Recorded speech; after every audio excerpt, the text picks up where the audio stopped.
अब market big voices की कड़ी में आज हीलियस इंडिया के सीईओ दिनशॉय ईरानी सर जुड़ते हुए। Irani sir hi, good morning, thank you so much जुड़ने के लिए सर। ईरानी सर बहुत बढ़िया मूव बन रहा है और ये सरप्राइजिंग है जिस तरह के मूव्स बनते हुए। आप लोग अब यूएस में क्या हुआ है, कल बड़े कॉन्फ्लिक्टिंग व्यूज आ रहे थे वीकेंड के ट्रेड के बाद। कुछ मार्केट पार्टिसिपेंट्स अभी भी मानते हैं कि बियर मार्केट खत्म नहीं हुआ है। ये हमारे यहाँ क्या मन बन रहा है, ये बियर मार्केट हो या आप लोग करेक्टिव फेज हो, ये खत्म हो गया है क्या? लार्जली हमारे पीछे चला गया, आप मान के चलो। अब शायद टाइम वाइज इश्यूज रहे, वोलेटिलिटी रहे, लेकिन ये दिक्कत वाला फेज खत्म हो गया, पहली छमाही में झेल लिया हमने, ऐसा मानो क्या?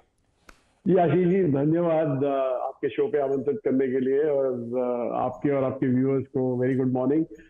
सो आशीष जी, हमारा तो यही था कि हम काफी कॉशियस थे शुरुआत में। इनफैक्ट जब साल की शुरुआत में हम जब आए थे तो हमने बोला कि हम rather will keep some cash with us and हमारा cash at one point was 25%, but हमारा caution was on based on one factor कि इन्फ्लेशन जो है वो राइजिंग सिनेरियो बन रहा था इन्फ्लेशन का।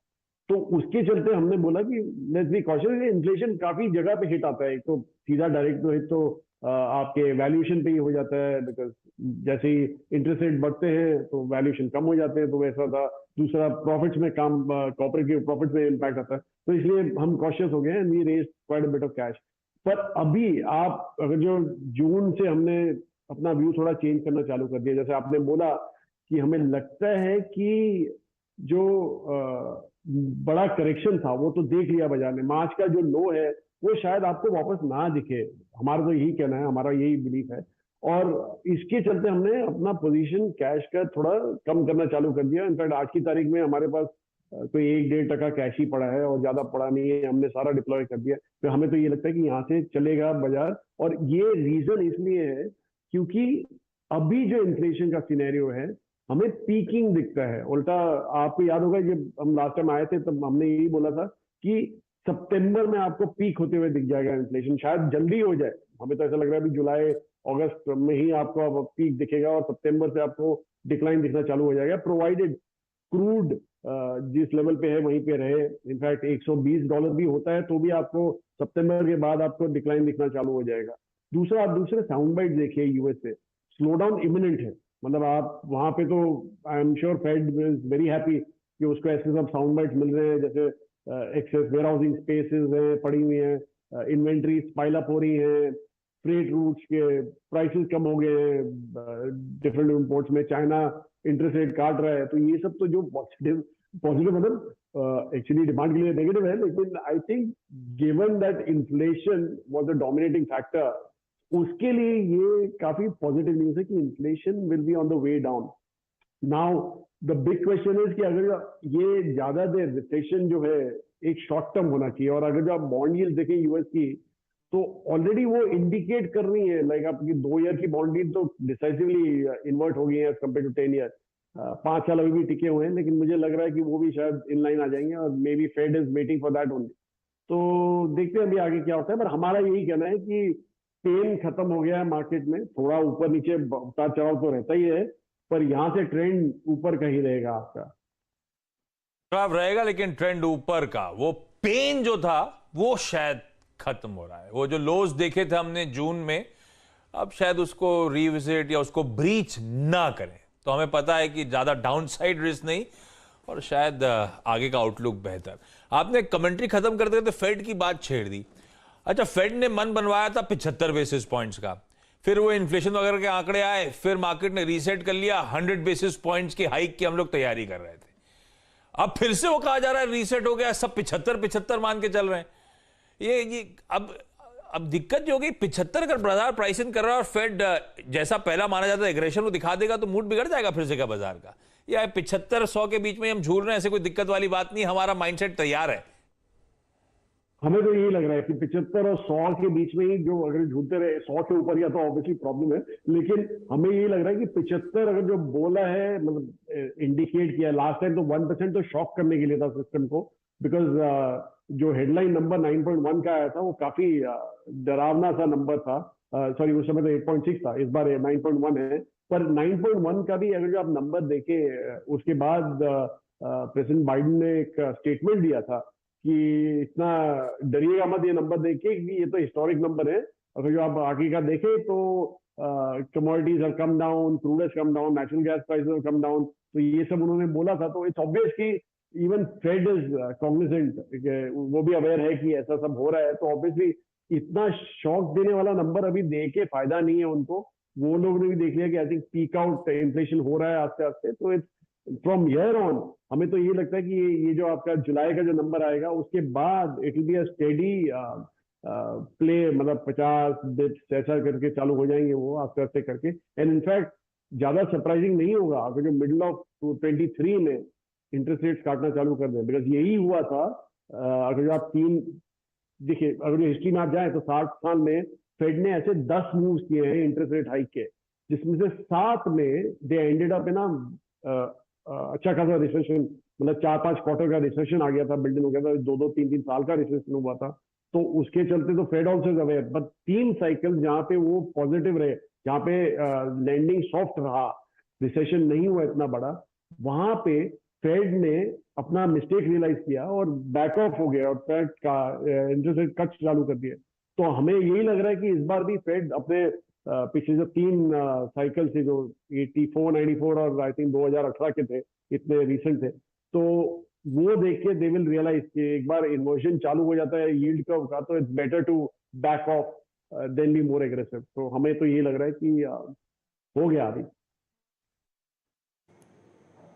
दिनेश सर कह रहे हैं कि जून में उन्होंने अपना आउटलुक बदला और आपको लग रहा है कि हो गया। सर ये आपकी सारी बातें सुनते हुए और फेड के पॉसिबल रिएक्शंस को सुनते हुए एक चीज़ देखिए हमने हिस्टोरिकली सर, देखिए इस साल एफआईएस का एग्जिट बहुत हुआ, सब्सटेंशियल हुआ, लगभग 2.8 ट्रिलियन है, मेरे ख्याल से 3 लाख और करीब 2,80,000 करोड़ के आसपास अगर आप देखें एग्जिट हुआ है। क्या अब हमें मानना चाहिए कि देखिए क्या होता है कि ये एग्जिट तब शुरू होता है जब हमें रेट रिवर्सल की और रेट हाई की जो प्रोसेस है उसको हम प्रीएम्प्ट कर लेते हैं, लेकिन जब मालूम चल जाता है कि एग्जैक्ट पिक्चर क्या होगी, कितना रेट हाइक होगा, तब वो रिवर्सल खत्म हो जाता है, तब बाइंग फिर शुरू हो जाती है। सर आप इस मत में है कि जो पिछले एक हफ्ते में हमने बाइंग देखी है एफआईएस की, अब वो रिज्यूम होगी? आपको इस बात के ठोस कारण लगते हैं? जी, हम हमेशा यही बोलते आए कि एक्चुअली पहली चीज तो थी, ज्यादा आशीष जी ने वो वर्ड यूज किया था, डिसप्रोपोर्शनेट फ्लोज आ गए थे इंडिया में। तो उसके चलते थोड़ा आई मीन एक्सपेक्टेड ही था कि 1-2 क्वार्टर आउटफ्लो रहेंगे, ये इतना बड़ा इनफ्लो आ गया। और दूसरा प्रॉब्लम क्या हुआ कि इंडिया करेक्ट नहीं हुआ vis-a-vis the reason.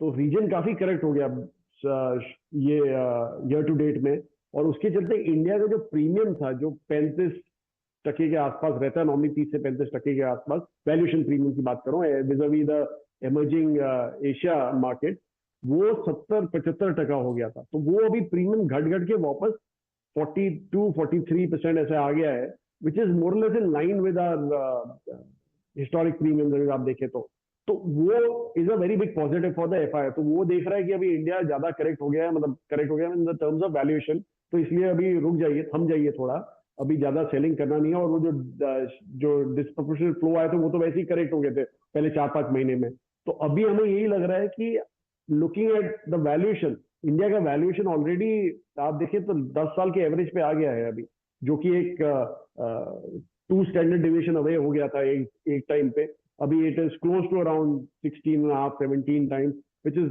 More less in line with 10 year valuation. I think 15.5 के आसपास बनता है हमारा 10 ईयर का एवरेज। सो उसके हिसाब से तो वहीं पे आ गए हैं हम लोग। तो हमें यही लग रहा है कि from year on massive selling तो आउट है, हमें लगता नहीं, अनलेस सम ग्लोबल इवेंट हैपन। और दूसरा, जैसे मैंने कहा कि एक माइल्ड रिसेशन जब भी होता है emerging market, sorry develop markets में, तो बहुत ही बड़ा बेनिफिट होता है इमर्जिंग मार्केट्स के लिए। मनी फ्लो सीधा इमर्जिंग मार्केट्स में आने लगता है, प्रोवाइडेड माइल्ड रिसेशन हो, जैसे कि 1-2 क्वार्टर का रिसेशन अगर यूएस के और ज्यादा यूरोप में हो गया तो वेरी बिग पॉजिटिव। और दूसरा, इमर्जिंग जो मार्केट्स होते हैं वो बेनिफिट भी करते हैं, बिकॉज कमोडिटी प्राइसेस नीचे आ जाते हैं, तो उनके वैल्यूएशन भी ज्यादा अच्छे दिखने लगते हैं। तो इसलिए हमें यही लगता है कि अभी यहां से आपको बड़ा फ्लो तो दिखेगा नहीं, ये छोटे मोटे फ्लो होते रहेंगे, इनफ्लो भी आता रहेगा, तो वैसा। पर बड़ा डिसाइसिव मूव एफआई का मुझे लगता है कि प्रॉब्ली 1-1.5 क्वार्टर दूर है अभी भी, जब एक्चुअल फ्लो आने चालू हो जाएंगे। ओके सर, तो जो ये पैसा आएगा चेज क्या करेगा? एंड स्पेशली मेरा प्रश्न आज सर केंद्रित उसी सेक्टर पे है जिसकी लीडरशिप के बिना हम कभी भी एक मीनिंगफुल लो क्रिएट नहीं करते और कभी भी एक मीनिंगफुल टॉप क्रिएट नहीं करते या फिर हाई क्रिएट नहीं करते। It's banks. जिस प्रकार के नंबर्स आईसीआईसीआई बैंक ने दिए, सुबह से हम बात यही कर रहे हैं, the leader is behaving like leader. जिस प्रकार के नंबर्स हैं और वो देखिए अपने साथ वीक स्ट्रक्चर्स को, वीक नंबर्स को भी कैरी कर रहा है, वो स्टॉक्स पे भी डाउन साइड रेस्ट्रिक्ट हो गया, just putting instance of HDFC bank. तो सर आपका बैंक्स में कन्विक्शन कहाँ कहाँ पर है इस वक्त?